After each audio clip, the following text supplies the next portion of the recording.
주의 도움 받고자 주의 예수님께 빕니다. 그 구원하라 다시사 날 받아주소서. 내 모습 이대로 주 받아주소서. 날 위해 돌아가신 주 날 받아주소서. 큰 죄에 빠져 영죽을 날 위해 피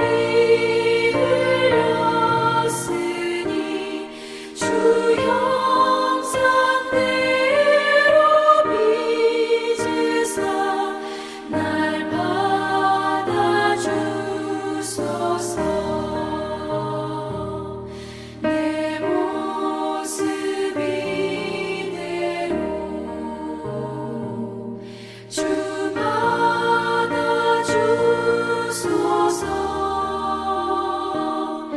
날 위해 돌아가신 주 날 받아주소서.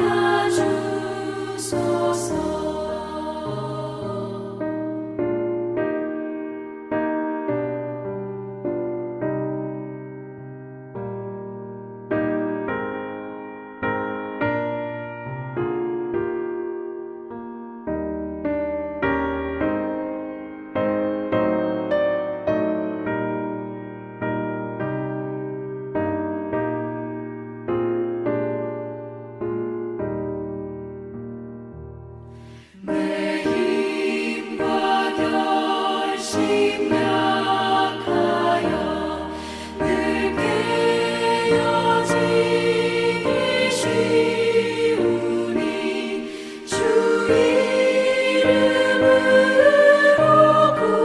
구원해 날 받아주소서. 내 모습 이대로 주 받아주소서.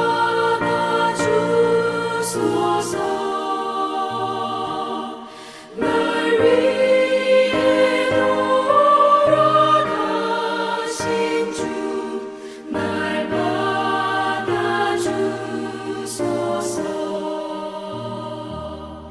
내 주님 서신 발 앞에 나 꿇어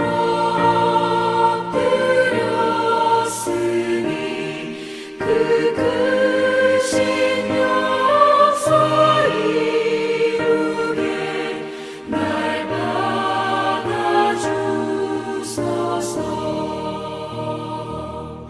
내 모습 이대로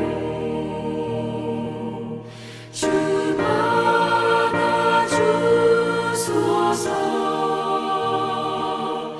날 위해 돌아가신 주 날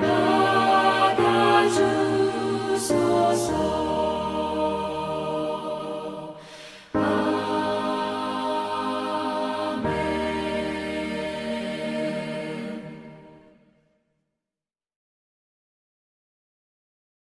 할렐루야. 5월 31일 저녁 가정예배 말씀 누가복음 18장 1절부터 17절을 중심으로 하물며 하나님께서 라는 제목으로 말씀의 은혜를 나누기를 원합니다. 하물며 하나님께서 라는 의미 속에는 역설적인 표현이 담겨져 있지요. 그것은 우리가 하나님을 오해하고 있다라는 내용인데요.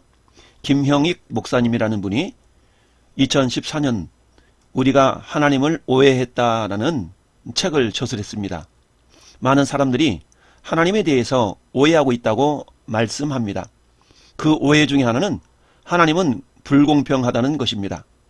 김영익 목사는 그들은 하나님은 선하신 아버지가 아니다 라고 생각한다고 말합니다. 그들이 하나님을 선한 아버지가 아니라고 생각하는 이유에 대해서는 그들은 스스로가 하나님을 위해 어느 정도 뭔가를 해왔다라고 여깁니다. 내 편에서는 장부에 쓸 것이 꽤 많은 것이지요. 그들은 자기들이 마치 하나님께 빚을 얹어 놓으면서 사는 것처럼 생각합니다. 하나님께서 자기에게 빚을 갚으셔야 한다라고 생각하기 때문이라고 말씀합니다. 하나님을 위해서 한 일이 많으니 적어도 하나님은 내가 구하는 것을 응답해 주셔야 한다라고 생각하는 것입니다. 그래서 구하는 것이 채워지지 않고 결핍이 계속될 때에 원망과 불평을 하고 하나님의 선하심을 의심하게 됩니다. 내가 한 일에 대한 적절한 보상을 바라는 마음은 하나님을 빚쟁이로 만듭니다. 내가 하나님께 진 빚은 생각하지 않고 하나님이 내게 빚을 졌다고 생각하기 때문입니다. 이에 대해 김형익 목사는 자기 공로에 대한 보상만을 기대한다라고 꼬집습니다. 하나님의 은혜로 살고 있다는 사실을 망각한 성도는 자기 행위에 대한 보상을 바랍니다. 내가 쌓은 상급을 반드시 받아야 한다라고 생각하지요. 그래서 그것이 충족되지 않으면 하나님의 선하심을 의심하고 언제나 공평하고 공의로우신 하나님을 신뢰하지 못합니다. 이런 하나님에 대한 오해가 우리의 기도를 가로막습니다. 멈추지 말아야 할 기도를 멈추게 만듭니다. 우리가 하나님에 대해 갖는 오해는 무엇입니까? 우리가 갖는 오해에 대한 예수님은 어떻게 말씀을 하십니까? 첫째로 우리는 많이 기도해야 응답받는다라고 생각을 합니다. 우리는 기도의 양을 중요하게 생각합니다. 그래서 기도의 양이 곧 응답의 비결이라고 믿습니다. 그러나 예수님은 기도의 양이 응답의 비결이라고 말씀하지 않습니다.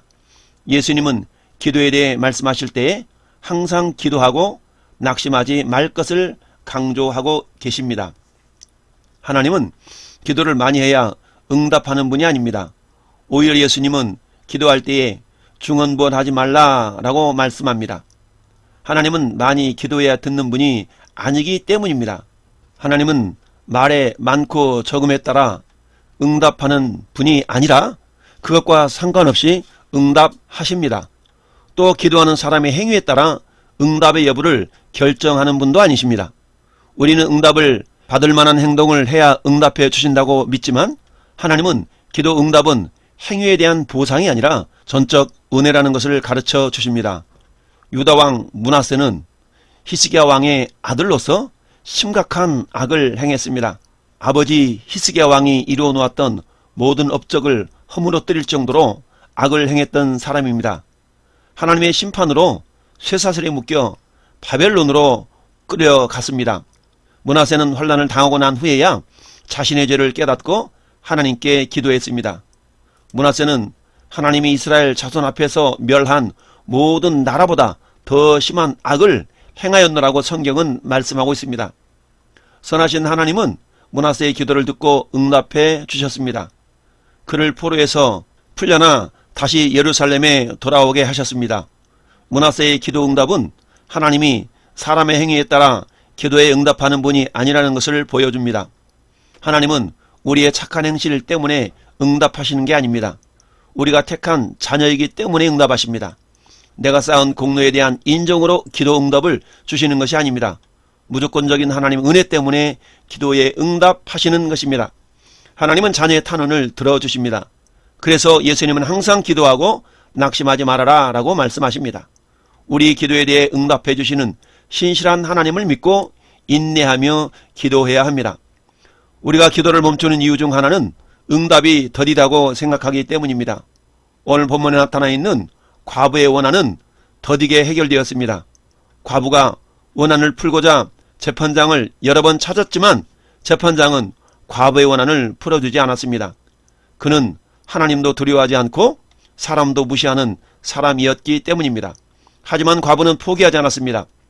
계속 재판장을 찾아 자신의 원한을 풀어달라고 탄원했습니다. 불의한 재판장이 문제를 해결해 줄 것이라고 믿었기 때문에 간 것이 아닙니다. 재판장이 자신의 문제를 해결해 줄 수 있는 유일한 대상이었기 때문에 찾아간 것입니다. 기도하는 사람이 가져야 할 태도는 이런 끈질김입니다.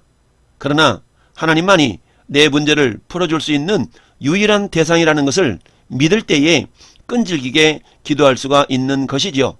과부는 원한을 풀어줄 때까지 물러서지 않았습니다. 불의한 재판장도 그가 절대로 물러서지 않을 것을 알았기 때문에 원한을 풀어줄 수밖에 없었던 것입니다. 과부의 절박함이 끈질김을 낳았고 그 끈질김이 불의한 재판장의 마음도 돌려놓았습니다. 항상 기도하고 낙심하지 말라라는 말씀은 기도를 포기하지 말라는 뜻입니다. 감사한 것은 하나님은 불의한 재판장이 아니라는 것입니다. 그래서 7절 말씀에 하물며 하나님께서 그 밤낮 부르짖는 택하신 자들의 원한을 풀어주지 아니하시겠느냐, 그들에게 오래 참으시겠느냐 라고 말씀을 하십니다. 하나님은 언제나 선하신 우리의 아버지이십니다. 자기 자녀를 향해 귀를 쫑긋 세우시고 들으시는 아버지이십니다. 밤낮 부르짖는 택한 자들의 원한을 반드시 풀어주십니다. 원한 때문에 하나님 앞에 간구하는 자녀들의 기도에 응답해 주시는 좋은 아버지라는 사실을 잊지 마시기를 바랍니다. 또한 하나님은 자녀의 작은 신임에도 귀를 기울이십니다. 애굽에서 노예로 살던 이스라엘 백성들이 하나님 앞에 신음하며 기도할 때에 그들의 소리를 들어주셨습니다. 사사시대에 이방 나라의 압제를 당해 신음할 때에도 그들의 작은 소리를 들으시고 구원자를 보내주셨던 것입니다. 예수님은 선하신 아버지께서 우리에게 원한을 속히 풀어주신다라고 말씀합니다. 그렇기 때문에 하나님을 신뢰하고 믿음으로 기도할 것을 말씀합니다. 하나님이 반드시 기도에 응답해 주신다는 사실을 믿고 간구할 때에 하나님은 언제나 가장 좋은 때에 가장 좋은 것으로 응답해 주신다는 사실입니다. 왜냐하면 하나님은 우리의 아버지가 되시기 때문입니다. 두 번째, 사람들이 갖는 오해 중에 한 가지는 행위가 완전해야 응답하신다라고 생각합니다. 예수님은 하나님께 기도하는 사람이 어떤 자세를 가지고 기도해야 하는지에 대해서 바리새인과 세리의 비유를 통해서 가르쳐 주고 계십니다. 바리새인은 종교 지도자였습니다. 그는 율법에서 말한 모든 것을 다 지켰습니다. 그는 율법 이상의 것도 지키는 사람이었습니다. 그는 자신의 완전한 행위를 보며 스스로 의롭게 여겼습니다. 9절 말씀 보니까 또 자기를 의롭다고 믿고 다른 사람을 멸시하는 자들에게 비유로 말씀하시되 라고 말씀하고 있습니다. 바리새인은 다른 사람들의 신앙과 비교했을 때에 흠잡을 데 없이 완벽한 사람이었고 자랑할 만한 모습을 갖추고 있었습니다. 그는 세리처럼 다른 사람들의 것을 빼앗거나 불의를 행하지 않고 정직하게 살았습니다. 육체적인 간음을 행하지도 죄를 짓지도 않았습니다. 바리새인은 일주일에 2번씩 금식했습니다. 11조도 철저히 드렸습니다. 이것은 바리새인이 스스로를 의롭다고 생각하도록 만들었습니다. 그는 하나님 앞에 자기 의의를 가지고 나아갔습니다. 사람에게 칭찬을 받듯이 하나님께 칭찬을 받을 것을 기대했습니다. 그는 스스로 높아졌고 하나님도 높여주실 것이라고 믿었던 것입니다. 하지만 하나님은 그의 의의를 인정하지 않으셨습니다. 스스로 높이는 바리새인을 낮추셨습니다. 자기 의의로 하나님 앞에 설 수 있는 사람은 아무도 없습니다. 모든 사람은 하나님 앞에서 죄인인 것이지요. 율법은 철저하게 우리의 의로는 하나님께 나아갈 수 없다는 것을 보여줍니다. 모든 율법에 능통하고 다 순종한다고 해도 하나님이 인정하는 의에 도달할 수는 없습니다. 하나님이 인정하시는 의는 예수 그리스도뿐이십니다. 예수 그리스도를 통한 십자가 보혈만이 우리가 하나님 앞에 내세울 수 있는 유일한 의인입니다. 그래서 바울 사도는 빌립보 교회를 향한 빌립보서 3장 7절에서 이렇게 말씀합니다. 그러나 무엇이든지 내게 유익하던 것을 내가 그리스도를 위하여 다 해로 여길 뿐더러 또한 모든 것을 해로 여김은 내 주 그리스도를 아는 지식이 가장 고상하기 때문이라 내가 그를 위하여 모든 것을 잃어버리고 배설물로 여긴다라고 말씀하고 있는 것이지요. 우리는 모두 하나님의 긍휼이 필요한 죄인입니다. 내 의로는 하나님께 도달할 수 없기에 겸손히 하나님의 은혜를 구해야 할 세리와 같은 존재입니다. 세리는 하나님 앞에서 스스로 겸비했습니다. 그는 자신이 얼마나 큰 죄인인지 알고 있었습니다. 바리새인과는 비교도 되지 않을 정도로 더러운 죄인이라는 생각에 고개도 들지 못하고 기도했습니다. 그가 하나님께 구한 것은 불쌍히 여겨달라는 간구였습니다. 하나님은 자신이 죄인임을 깨닫고 의를 구하는 자를 의롭다 인정해 주십니다. 하나님의 긍휼을 구할 때 그를 긍휼히 여겨 주십니다. 세리가 하나님 앞에 스스로 낮출 때에 하나님은 그를 높여 주셨습니다. 하나님은 겸손한 자의 기도에 응답하십니다. 내가 죄인임을 깨닫고 하나님의 은혜를 간구할 때에 그의 기도에 응답해 주십니다. 예수님을 찾아온 어린아이를 가리키시며 하나님의 나라가 이런 자의 것이라고 말씀하신 것 같이 겸손하게 하나님을 찾는 사람이 구원을 얻습니다. 어른들은 손익 계산서를 두드리지만 어린아이는 계산하지 않습니다. 어른들은 순수성을 의심하지만 아이들은 모든 것을 있는 그대로 순수하게 받아들입니다.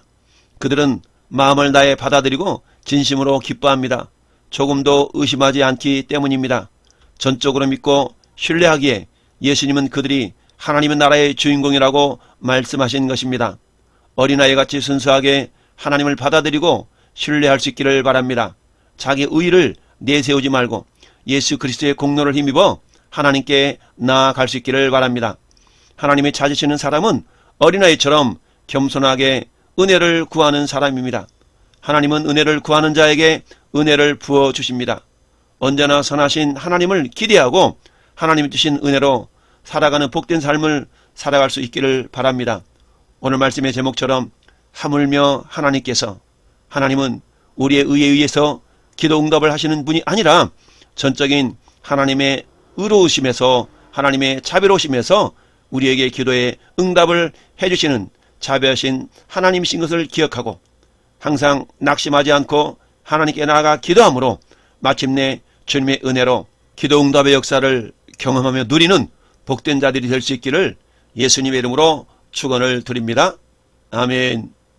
이제는 길이요 진리요 생명이신 우리 구주 예수 그리스도의 은혜와 독생자 죽이시기까지 우리를 사랑하시는 그 크신 하나님의 사랑하심과 오늘도 우리 안에서 너는 내 아들이라 오늘날 내가 너를 낳았도다 감동시키시는 성령님의 내주교통 가망 없는 역사 충만하심이 기도하되 낙심치 아니하고 하나님의 은혜를 구하는 모든 성도들 머리 위에와 가정과 직장과 생업 위에 기도 제목 위에 이제로부터 영원토록 함께 있을지어다. 아멘.